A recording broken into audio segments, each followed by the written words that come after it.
जय हिंद मित्रों, मैं हूं क्रांतिवीर पत्रकार मदन लाहौरिया। कड़वी सच्चाई कार्यक्रम में देखिए, करेला कड़वा जरूर परंतु गुणकारी। चर्चा बुलंद है कि रंगा बिल्ला कर गए मैली गंगा मैया। इस वीडियो को अंत तक पूर्ण रूप से देखें। हमारे इस चैनल को ज्यादा से ज्यादा सब्सक्राइब करें व इस खबर को ज्यादा से ज्यादा शेयर करें। कहाँ खो गया गंगा पुत्र, कहाँ खो गया गंगा पुत्र, कहाँ गए वो गंगा को मैया कहने वाले साधु संत सन्यासी। राम तेरी गंगा हुई मैली, राम तेरी गंगा हुई मैली, रंगा बिल्ला के पाप धोते धोते। राम तेरी गंगा हुई मैली, रंगा बिल्ला के पाप धोते धोते। हर हर गंगे रंगा बिल्ला हुए नंगे, हर हर गंगे रंगा बिल्ला हुए नंगे। लोग बना दिए भिखमंगे, ऊपर वाले कुछ तो रहम कर, ऊपर वाले कुछ तो रहम कर। हैवान बन चुके इस रंगा बिल्ला के, हैवान बन चुके इस रंगा बिल्ला के। पापों की सजा इंसानों को तो मत दे, इनके पापों की सजा इंसानों को तो मत दे। आज इंसानों की मौत की बेकदरी, आज इंसानों की मौत की बेकदरी इस प्रकार ना हो कि उनका संस्कार भी ढंग से ना किया जा सके, उनका संस्कार भी ढंग से ना किया जा सके। रंगा बिल्ला उल्लू बनाते हैं, रंगा बिल्ला उल्लू बनाते हैं। आंसू बहाकर अंध भक्तों से लेके सलामी वो खुश हैं, अंध भक्तों से लेके सलामी वो खुश हैं। गंगा में बहती हजारों लाशों पर, गंगा में बहती हजारों लाशों पर वो जालिम चुप हैं।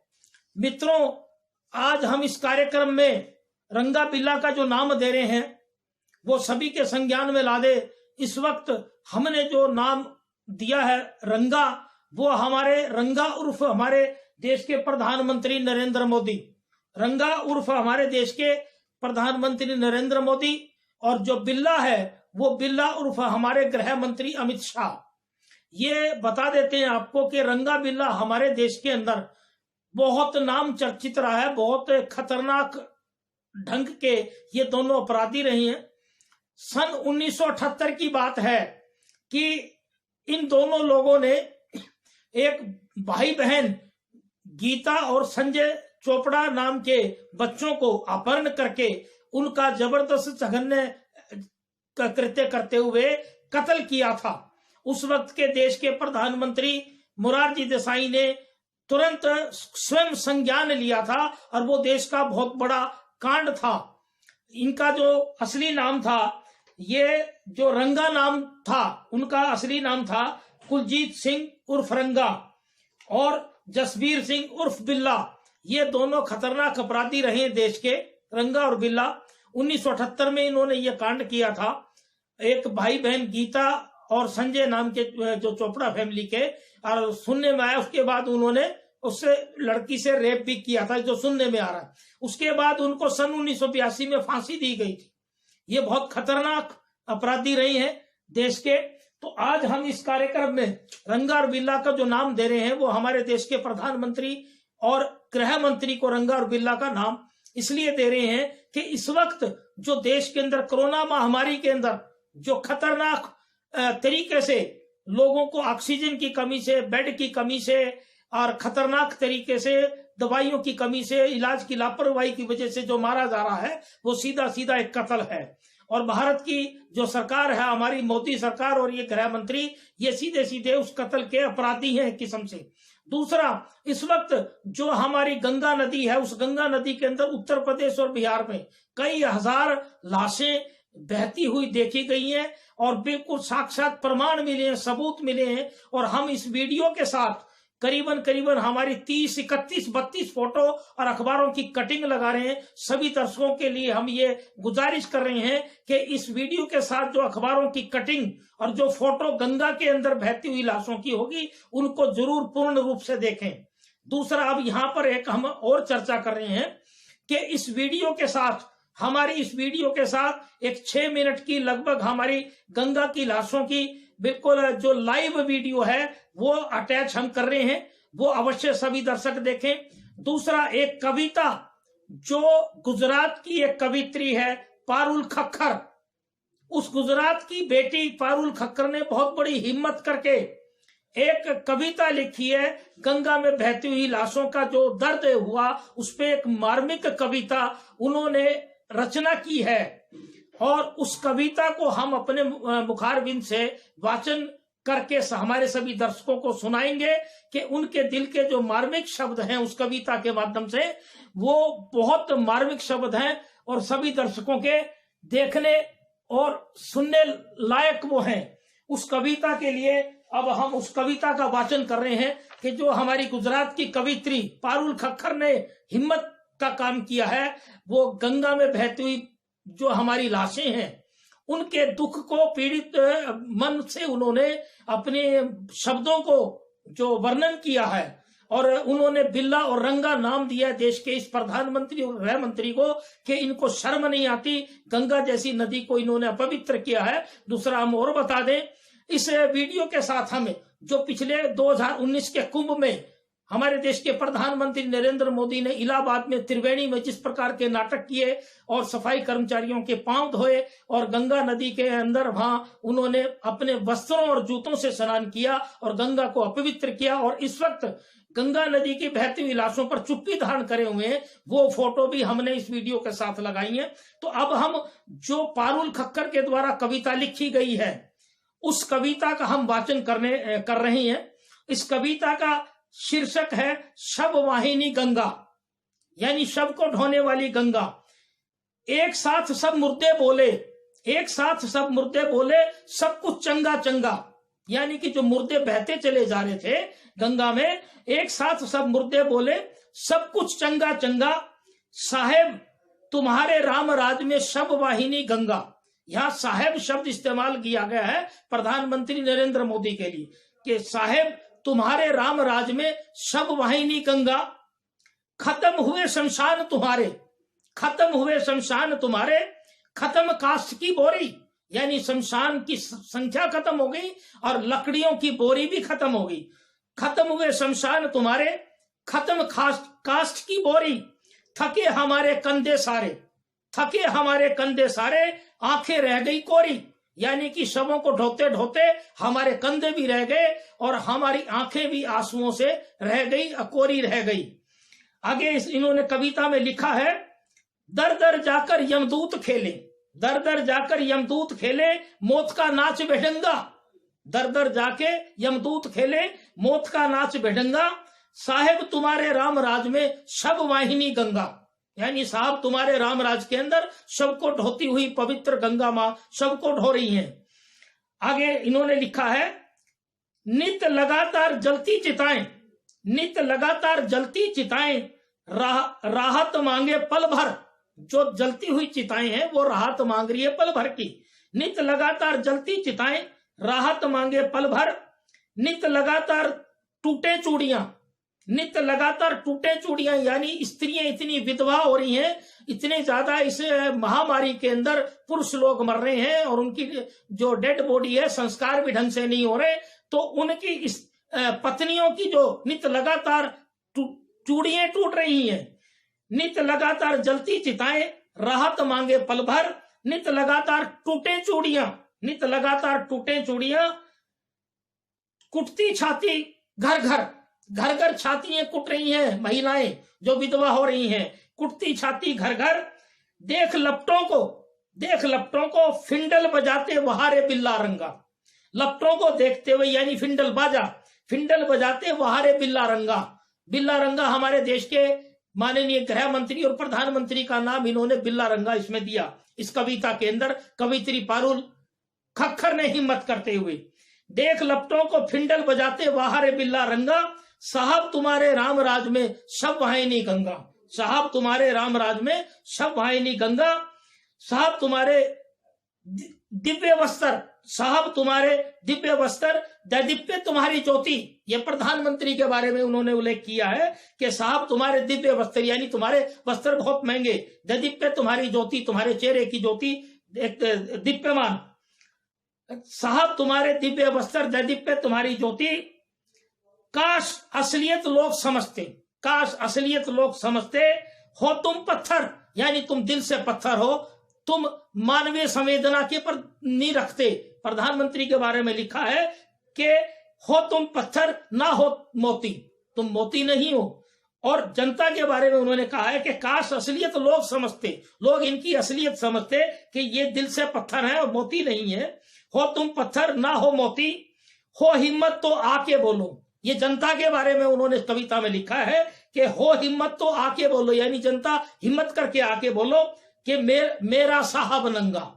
जनता के बारे में कहा कि हो हिम्मत तो आके बोलो मेरा साहब नंगा, यानी प्रधानमंत्री नंगा। साहब तुम्हारे राम राज में सब वाहिनी गंगा। ये इस कविता का जो हमने वाचन किया, ये पूरे हमारे दर्शक इस बात को गंभीरता से इस कविता को देखें और सुने कि एक गुजरात की बेटी पारुल खक्खर ने, जो प्रधानमंत्री का गृह राज्य है और वहां से वो 12 साल मुख्यमंत्री भी रह चुके, तो इनके जो लापरवाही चल रही है पूरे देश के अंदर और जिस प्रकार से इनका तानाशाही सिस्टम चल रहा है और गंगा के अंदर हजारों लाशों बहती चली जा रही है, तो इनके दिल के जो मर्म है वो इस कविता के माध्यम से बहुत अच्छे उतरे हैं। और इस बेटी इसकी बहादुरी के लिए बार बार हम भी अपना वाचन करके पूरे दर्शकों को यह बात कह रहे हैं कि इस कविता को ज्यादा से ज्यादा शेयर करें, ज्यादा से ज्यादा शेयर करें। दूसरी एक बात और बता रहे हैं, हमारी इस वीडियो के साथ सारी गंगा में बहती हुई लाशों की असलियत है। और जो अंधभक्त अभी इस बात को नहीं मान रहे, उनके लिए ये वीडियो बड़ी देखने लायक है। एक कड़वी सच्चाई है, इस कड़वी सच्चाई को हमने हमारी इस वीडियो के माध्यम से परोसा है। और इस वीडियो के अंदर जो लाइव गंगा की है वो है और सारी फोटो हैं। तो हमारे सभी दर्शक ज्यादा से ज्यादा इस वीडियो को शेयर करें, इस खबरों को भेजें, ताकि अंधभक्तों की आंखें खुलें। और जो गंगा में जिस प्रकार से ये लाशें बहाई जा रही हैं, इसके बारे में हाई कोर्ट और हमारे सुप्रीम कोर्ट संज्ञान ले और पूरी जनता के अंदर इस बात का संदेश जाए कि ये एक गुजरात की बेटी पारुल खक्खर ने जो हिम्मत करी है। तो हमारे देश की महिलाएं, हमारी हरियाणा की महिलाएं भी इस बात को सोचें कि जो इस वक्त कोरोना महामारी की आड़ के अंदर जो लोग मर रहे हैं उनके बारे में जरा चिंता का विषय है और उनके बारे में जरा सोचें। इसी बात को हम यहाँ हमारी वाणी को पूर्ण विराम दे रहे हैं। धन्यवाद। इस वीडियो के साथ जो भी हमारी जितनी खबरें हैं उनको अवश्य देखें। जय हिंद, वंदे मातरम।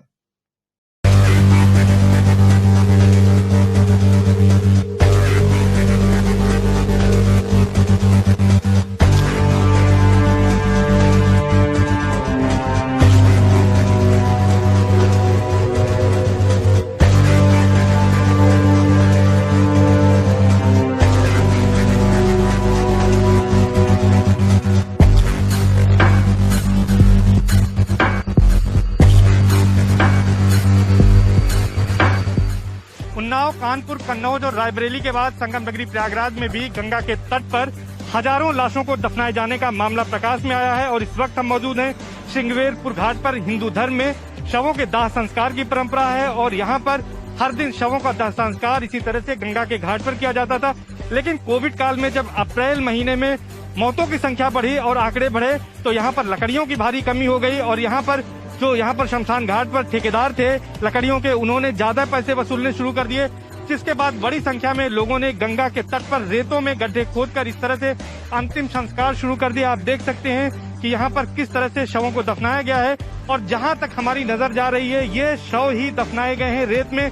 करीब यहाँ पर बताया जा रहा है कि 6-7 फीट गड्ढे खोदे गए हैं और उसके बाद यहाँ पर शवों को अंदर डाल दिया गया है। बाहर से जो है कपड़े लगाए गए हैं और बांस की लकड़ियां लगाई गई हैं ताकि वो निशान बनाया जा सके कि यहाँ पर अंदर शव दफनाए गए हैं। लेकिन जिस तरह से ये शव दफनाए गए हैं ये कहना मुश्किल है कि इसमें कोविड और नॉन कोविड अलग अलग हैं या दोनों इसमें शामिल हैं। ऐसे में जब बाढ़ आएगी 1-2 महीने के बाद, जून के बाद, जब नदी का जलस्तर बढ़ेगा तो निश्चित तौर पर यहाँ पर इन शवों में से बाहर आने की संभावना बनेगी। या जिस तरह से दूसरे शहरों में दफनाए गए शवों को जानवर निकाल रहे हैं, अगर वो यहाँ भी निकालते हैं तो निश्चित तौर पर उससे भी महामारी फैलने की आशंका है। तो प्रशासन को इस दिशा में जरूर ध्यान देना चाहिए। न्यूज 18 इस मामले को प्रमुखता से उठा रहा है। सीएम योगी आदित्यनाथ भी गंगा तटों पर शवों को न दफनाए जाने को लेकर आदेश दिए हैं। उन्होंने एसडीआरएफ के साथ ही साथ पीएससी को निर्देश दिया है कि पेट्रोलिंग की जाए। लेकिन अभी संगम नगरी प्रयागराज में इस तरह की कोई पेट्रोलिंग यहाँ पर नहीं दिखाई दे रही है। जो लोग भी यहाँ पर शवों का अंतिम संस्कार करने आए हैं, यहाँ पर लकड़ियां इतनी महंगी हैं कि वो लोग तमाम ऐसे गरीब लोग हैं जो मजबूरी में यहाँ पर दफन कर रहे हैं। और आप देख सकते हैं यहाँ पर 4 से 5 हजार बताया जा रहा है। जहाँ तक नजर जा रही है ये वही शव हैं जो कि अप्रैल और मई के महीने में जिनकी डेथ हुई है और उनको यहाँ पर दफना दिया गया है बड़ी संख्या में। हालांकि कुछ लोग इस बात से भी इनकार कर रहे हैं कि कोविड के नहीं थे बल्कि सामान्य है। कुछ लोगों का ये भी कहना है कि उनके यहाँ शवों को दफनाए जाने की ही प्रथा है। ऐसा हो भी सकता है, लेकिन जो सनातन धर्म में मान्यता है उसके मुताबिक शवों के अंतिम संस्कार के लिए दाह संस्कार की परंपरा है जो कि गंगा के घाटों पर किया जाता है। ऐसे में प्रशासन को अब इस पूरे मामले का संज्ञान लेना चाहिए और यहाँ पर भी देखना चाहिए कि शवों का जो दाह संस्कार है वो कराया जाए, न कि शवों को दफनाया जाए, क्योंकि अगर इस तरह से होता रहा तो आने वाले दिनों में यहाँ पर भी किसी महामारी और संक्रामक बीमारी के फैलने का भी खतरा बना रहेगा।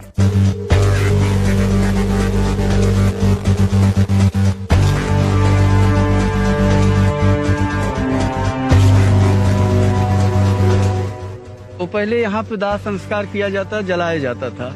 अब कुछ यहाँ पे कुछ लकड़ियों की कमी के कारण लोग जो भी मिट्टियाँ आती थी तो ऐसे ही मतलब गाड़ दे रहे हैं मिट्टी को और गाड़ के ऐसे चले जा रहे हैं। और इतनी तेज बाढ़ नहीं है कि ये मतलब सब बह जाएगा, ऐसा नहीं है। ये आने वाले समय में मतलब बीमारियां फैल सकती है, बहुत तीव्र गति फैलेगी और गंदगी बहुत ज्यादा हो गई यहाँ श्रृंगेरपुर घाट पे। ऐसा नहीं था। अभी 10 से 15 दिन के अंदर कम से कम 4 से 5 हजार मिट्टियाँ आ चुकी हैं यहाँ पे और डेली बेस यहाँ पे कम से कम 100, 150, 200, 250 ऐसे मिट्टियाँ आती थी। यहाँ पे समस्या ये है कि लकड़ियाँ इतनी महंगी कर दी हैं कि सब जलाने के लिए लोग मिट्टी खोद के गड्ढे में गाड़ते हैं। अगर लकड़ी का रेट यहाँ इतना उठा दिए हैं, पहले का अपेक्षा कोविड के पहले जो महामारी नहीं थी उसके पहले लकड़ियाँ बहुत सस्ती थी। अभी इस समय तो 600 रुपए का कितना बोर्ड लगा दिए हैं, 400 रुपए का 4,000 का बोर्ड लगा दिए हैं सर। अभी तो हम लोग इसीलिए गड्ढे खोद करके सब दफना रहे हैं। अब 1,500 रुपए तक बढ़ा दिए थे, पहले 1,500 था, अब 4,000 रुपए ले रहे हैं।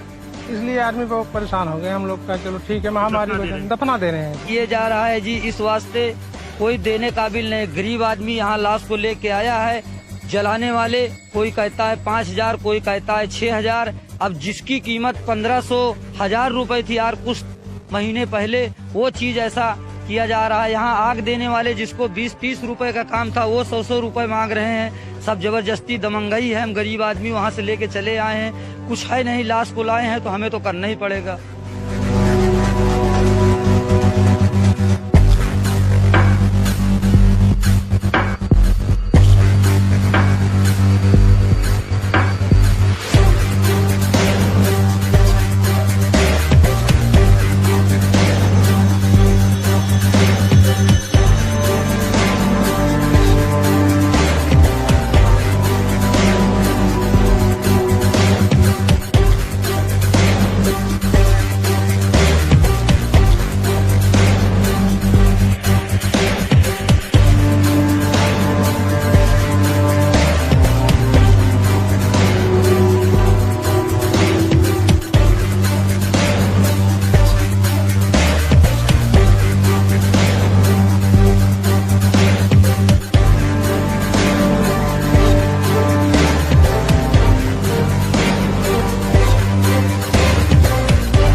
जय हिंद मित्रों, हमारे इस वीडियो को अंत तक पूर्ण रूप से देखने के लिए हमारे सभी प्रिय दर्शकों का अति धन्यवाद। पहले भी हमारे सभी दर्शकों ने हमारी सभी वीडियो को देखकर काफ़ी हद तक पसंद किया है और आगे भी भविष्य में हम हमारे सभी प्रिय दर्शकों से उम्मीद करते हैं कि हमारी सभी वीडियो को देखते हुए हम ज़्यादा से ज़्यादा शेयर करेंगे और हमारे इस चैनल LML जनता की आवाज़ को ज़्यादा से ज़्यादा सब्सक्राइब करेंगे। हमारे इस चैनल LML जनता की आवाज़ के साथ हमारे सभी प्रिय दर्शकों हमेशा जुड़े रहने के लिए हमारे सभी प्रिय दर्शकों को हम LML जनता की आवाज़ की तरफ से मैं पत्रकार मदन लाहौरिया बारंबार धन्यवाद करता हूं। जय हिंद, वंदे मातरम। जय हिंद मित्रों, हमारे इस वीडियो को